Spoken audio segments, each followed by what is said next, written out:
Hi everyone, Trace here, the humorous tutor. So I've made this video to complement the other video that I've uploaded along with it, and that was sparking interest in the heart, and that was talking about the electrical conduction system. So this video is going to talk about the action potentials, which are the electrical impulses. Alright, so just to start us off, it's important to remember that in the heart, we have two main types of cells, okay? So what you're looking at here in yellow is the electric conduction system that you can review in the separate video that I've uploaded. And so we've got mainly the two nodes, the SA and the AV nodes, that are our cardiac pacemaker cells, and they fire spontaneously to generate the rhythm or the beat of the heart. And the other type of cells are cardiomyocytes. And so breaking down the word cardio meaning heart, myo meaning muscle, and cytes meaning cells, we've got the heart muscle cells of the heart, and these are located within the atria and the ventricles. So the bulk of the heart is made up of cardiac myocytes, and these are not pacemaker cells. They don't generate a rhythm at all. However, they do produce the contractile force required for the heart to pump. And so because we've got two types of cells, the pacemakers and the cardiomyocytes, we're going to talk about two different action potentials and how they're generated via movement of ions in and out of the cell. And so here we're looking at a cardiac pacemaker action potential first. So a couple of things just to orient you around your screen. First, on the left-hand side, we've got a graph with time on the x-axis and membrane potential along the y. And you'll notice that it ranges from roughly -60 to about 0. And also a dotted line representing the threshold at which depolarization will occur and an action potential will be generated. And then on the right as well, I've just drawn in a Tracie style schematic of a cell. And so we've got the membrane in the middle and some channels, also with arrows directing movement of ions, whether it be out or into the cell. And so the main ions we're talking about here are sodium, Na, potassium, K, and calcium, so Ca2+. And so having a look at the graph first, let's notice that there are three main phases to this trace. So first of all, we've got a slow rise that I've drawn in, and that is going to be called the phase 4. And then we've got a sharp rise in membrane potential, and that's phase 0. And then, which are together, depolarization. And finally, the sharp drop, which is phase 3 or repolarization.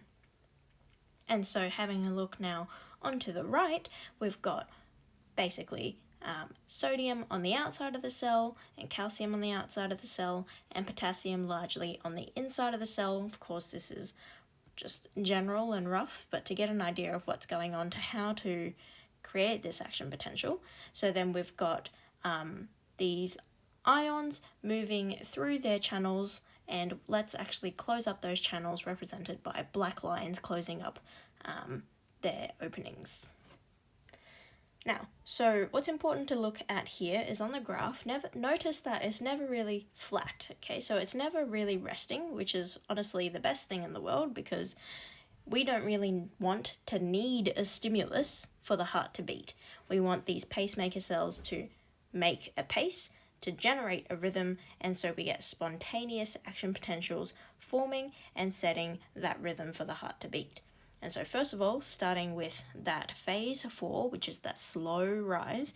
So phase 4 basically begins with the slow leakage of sodium into the cell, and so you can see sodium moving through that slow sodium channel, creating a little bit of a funny current. And then roughly halfway through phase 4, we also then get the triggering of the opening of these transient calcium channels. And so now we've got sodium and calcium kind of leaking into the cell and slowly depolarizing the cell until we get to about roughly -30 or -40 millivolts. And that's when we trigger an opening of these L-type or long-lasting calcium channels. What that means is you get a bunch of calcium just rushing into the cell and making the inside of the cell much more positive than it previously was, and we get a sharp rise in membrane potential. All right, well, at some point that's going to have to stop, and so the calcium channels become inactivated. So we've got closing of the transient and the long-lasting calcium channels and opening of potassium channels. So everything was moving into the cell. Now we've got potassium moving out. So that positive is going to move the other way. Okay, so we've got potassium moving out of the cell, and basically that is our major cause of repolarization, and that's when we see phase 3, that sharp decline in membrane potential, until we get closing of the potassium channels, and then we continue on with that, once again, slow leak of the sodium channel in. Okay, so just zooming into the graph, once again, having a look, slow sodium in, okay, as phase 4. Halfway through phase 4-ish, we're going to get slow calcium in, and so we get slow dipole due to calcium and sodium moving into the cell, and then we're going to reach negative 30 to 40 millivolts, and that's going to trigger the L-type or the long-lasting calcium channels to open up, calcium rush into the cell. We've got fast calcium movement into the cell, and that's going to cause our depolarization and the generation of the action potential. Then towards the end of phase 0, okay, so that little squiggly bracket I'm putting in now there, the calcium channels are going to close. Okay, so there's no movement of calcium through the membrane, okay, but we do get opening of the potassium channels, and so potassium is going to move out of the cell and cause repolarization until the potassium channels close, and we get, once again, that slow leak of sodium into the cell. So hopefully that made sense. This was the action potential of a cardiac pacemaker cell. Remember, it's got no resting potential. It's going to keep going up and down to keep generating the rhythm and the beat of our heart. And also just note that we have calcium being the main reason we get depolarization, and calcium is going to be a lot slower than sodium. Okay, and so that's why we call this the slow response potential, okay, because generally in most other action potentials, we've got sodium causing depolarization, and that's basically a vertical line, as we'll see in the next slide.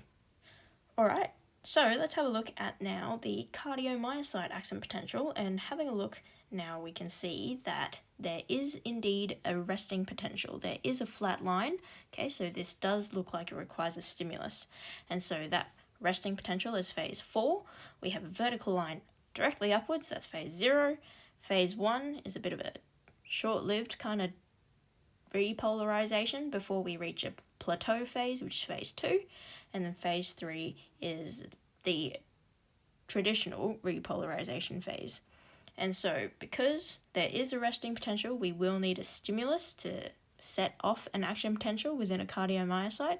However, due to the way these cardiomyocytes are organized within the heart, they sit very, very close together.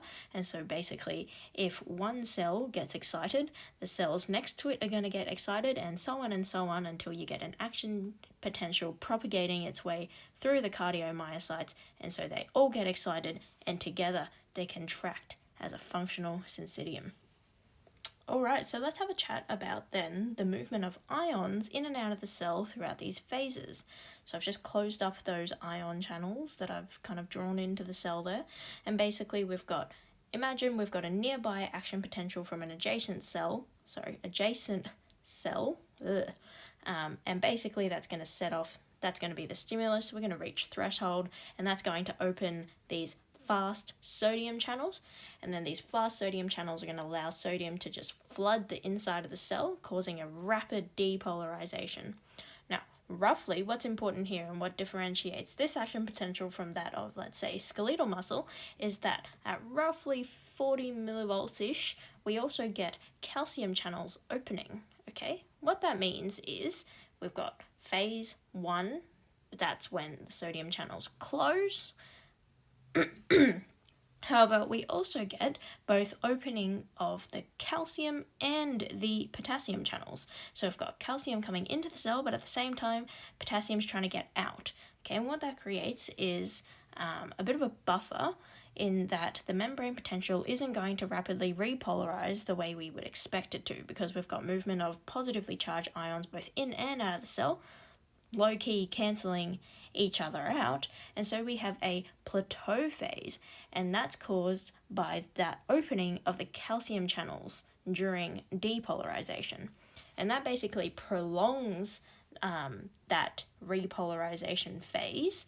And so it's not until the calcium channels close and only potassium moves out of the cell do we get that rapid repol.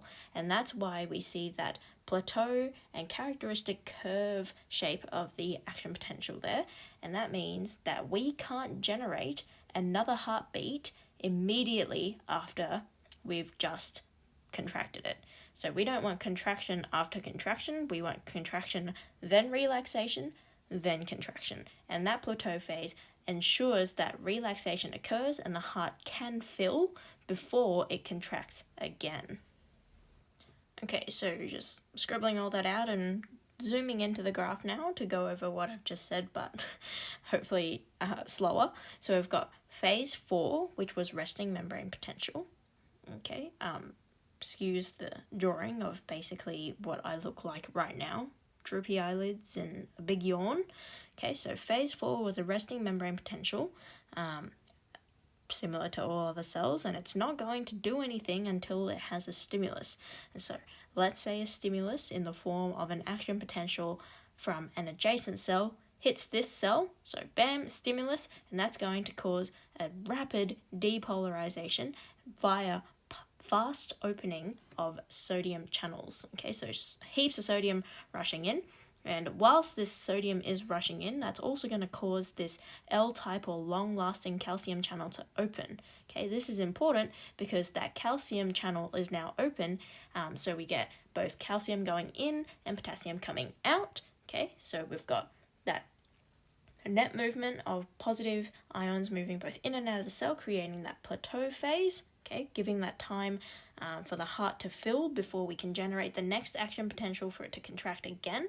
Okay, and it's not until we get closing of those calcium channels and only opening of the potassium channels do we get that rapid repolarization. And we see that characteristic curve shape and that space, or time, between the formation of one action potential and the time until we can generate the next one is called the absolute refractory period, and that is specific to cardiomyocytes. Alright, so I hope that made sense. I know it went a bit quick, so please feel free to just rewind or skip back to wherever you need to go. So we went through 2 types of action potentials, both pertaining to the heart. We went through cardiac pacemaker action potentials, and so no resting membrane potential, and we get spontaneous generation of rhythmic beats, basically generating the pace, if you will, of the heart, and that's going to keep our heart beating whether we have a stimulus or not, which is amazing. And then the other type, we've got the action potentials of cardiomyocytes. Okay, and so what's special about them is that they have that absolute refractory period whereby no other action potential can be generated until basically we reach resting membrane potential again. And so that prolonged time there, as per the absolute refractory period, gosh, that is a mouthful, basically allows time for the heart to fill. Okay, so we don't get contraction on top of contraction on top of contraction, otherwise known as tetany, and so that is something that should never occur in the heart muscle. Alright, I hope that made sense. And so this was supposed to be a complementary video to go with that of the electrical conduction system. I have separated it out so people don't have to watch and listen to 20 minutes of my voice non-stop back to back, because that would suck. And as always, I hope you found it helpful. Please feel free to request a topic or let me know if nothing made sense, which is totally fine as well, and I'm happy to do it again.